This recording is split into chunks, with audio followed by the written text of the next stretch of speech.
You finally got the trip to Dover out the way. It took a little bit of a while to get done, but it is done. Um, how was that trip back? What time did you get back? And how much can a mammoth journey like that take out of a squad? Well, it seems less when you win. And for me personally, it was quite good because the drop-off point was not far from where I live down the A1. So I was probably the luckiest of the squad on this occasion. So I got home, I don't know, 1:30, something like that. But I feel sorry for some of the fans because amazing support with the amount that went down there. Incredible that so many came down, some for the third time as well. So they should wear that like a badge of honour. And I heard that some with the M1 closes had absolute nightmares. So I think the squad got back about 2:30, 3 in the morning. But then we gave them a rest day just to relax. And the boys looked really sharp in training this morning. So I don't think it's taken too much out of us. It's not often we do it. And to be honest with you, the lads are great. They don't complain. How much heart does it give you that some of those supporters are that dedicated that they will come and they will pay their money to come and see you twice without a game? I mean, that must have a positive impact on the squad. Yeah, I think we just value the support so much, and you just see when you see so many coming down that it matters a lot to people. So to have that kind of dedication, it does give you a lift when you go down there and see it without a doubt. And the support's been great all year, or both home and away. And we're very grateful for that. Aldershot, a bit of a bogey team for Notts away from home. Notts haven't won at Aldershot. I mean, why do you think that is? And do you think the concept of a bogey team holds much merit in football? I don't know, not really. I just think every season's a new season, every game's a new game, so that's how we treat it. I to be honest, until somebody had mentioned it, I hadn't even realised that. Of course, I've never been down there myself, and so I have no positive or negative games down there. So it's just a new game for us and a new challenge, and just look forward to it, really. I think we're in good form.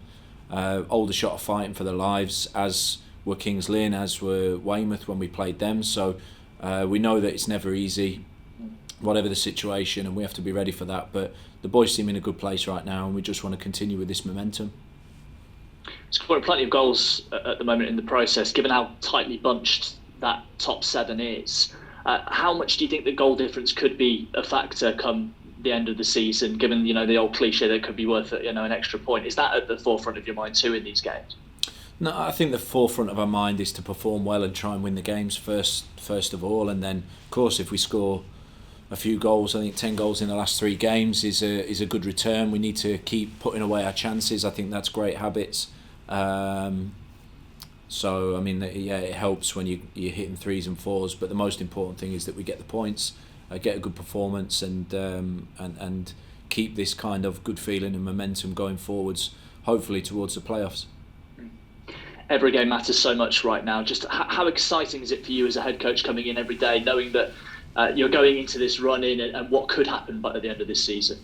Yeah, I think you kind of sense that the end of the season is near, and we know that we're probably, I think, I haven't checked officially, but I think 2 wins would 100% give us the playoffs, and we've made a huge step to being closer to where we want to be. We want to really push to have 4 good games now, and then we know the excitement builds for, in every league. I think people find the playoffs exciting, so we know that of course Stockport and I never know, Wrexham might catch them, but looks like they've run away with it. The rest of us, if we're in the playoffs, it's always exciting period and a lot of pressure on those games, but that's the kind of situation you want to be in at the end of the season, is these sort of games and those sort of profile and TV games, and I think we all look forward to that.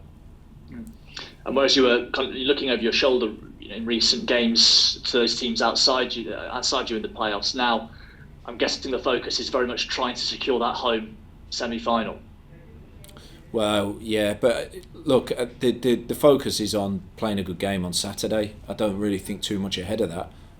If we don't play a good game and don't get a good result at the weekend, then that will be probably out of reach. So the rest is irrelevant. If Halifax win all 4, then we're not going to catch them. That's a fact. So we can't control everything. We can just do what we can do on we play Saturday, Monday now. We've got to have a really good bank holiday weekend. We have that, and we'll take stock of where we're at. And I just think for us, we just focus on what we're doing each day to make it as good as it can possibly be, and that's all we can take control of.